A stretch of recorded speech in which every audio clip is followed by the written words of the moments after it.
হ্যাঁ, মানে আপনাদের কাছে অবাক লাগে, নামে কারি নাই দাড়ি। কারি হোক, হাফেজ হোক, মাওলানা হোক, সাধারণ মুসলমান হোক, এক মুষ্টি দাড়ি রাখা ওয়াজিব। এটার কোনো বিকল্প। এক মুষ্টির পর বর্ধিত অংশ কাটা যাবে, এক মুষ্টির আগে কাটা হারাম। আর দাড়ি চাষা জঘন্য পর্যায়ের হারাম কাজ। এখন এই কারি হোক আর যে কথা বুঝতে পারছেন। এখন মিশরের কারি সাহেবরা যে হৃদয় থেকে দিয়ে কোরআন শরীফ পড়ে, ওই রকম কারি তো নাই দেশে। এজন্য মিশরের কারি সাহেবদের কেরাত আমরা শুনি, ঠিক কিনা?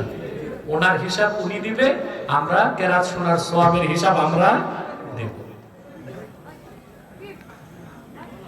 আমার 4 মাসের সন্তান মায়ের গর্ভে মারা গেছে, কিয়ামতের দিনকে সন্তানকে আমরা দেখতে পাবো? আর যেটা মায়ের পেটে মারা গেছে ওটা তো দেখেন নাই, তা আবার দেখার ইচ্ছা কেন হাসরে? এ কেমন প্রশ্ন? এটা তো দেখার দরকার নেই আপনার।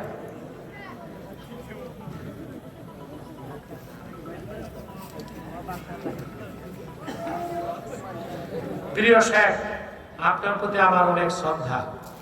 নিজেকে কোনো পীর সাহেবের গোলাম বলা যাবে কিনা? উচিত না, এটা উচিত না। আমরা আল্লাহ তাআলার গোলাম। মহব্বত আবেগে বলতে পারি আল্লাহর হাবিবের গোলাম, এছাড়া আর কারো গোলাম আমরা এটা বলবো না।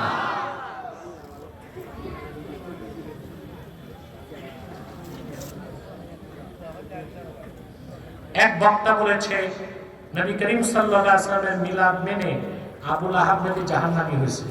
এটা বক্তা না, তক্তা।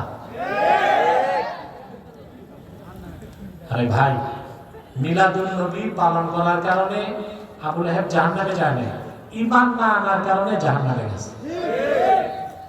যেমন আব্দুল্লাহ বিন উবাই ছিল ইহুদিদের আলেম, সে ছিল মুনাফিক। সে আল্লাহর হাবিবের পিছনে নামাজ পড়তো, সে দাড়িও রেখেছিল, মাথায় পাগড়িও দিত, রোজাও রাখত। গেছে কই? জাহান্নামে। এখন আব্দুল্লাহ বিন উবাই, সে তো আল্লাহর হাবিবের সিরাতের অনুসরণ করছে, কিন্তু জান্নাতে গেছে না জাহান্নামে গেছে? সিরাত অনুসরণ করার কারণে না ঈমান না আনার কারণে? ঠিক একইভাবে মিলাদ পালন করার কারণে আবু লাহাব জাহান্নামে যায় নাই, ঈমান না আনার কারণে জাহান্নামে গেছে। সহজ সরল কথা, বক্তারা বিভ্রান্তি সৃষ্টি করতেছে। একজন মুফতির ফতোয়ার সাথে আরেকজন মুফতির ফতোয়ার কোনো মিল নাই, আমাদের করণীয় কি? এটা ভুল কথা। এমন একজন মুফতি আছে যে বলবে এশার নামাজ 3 রাকাত,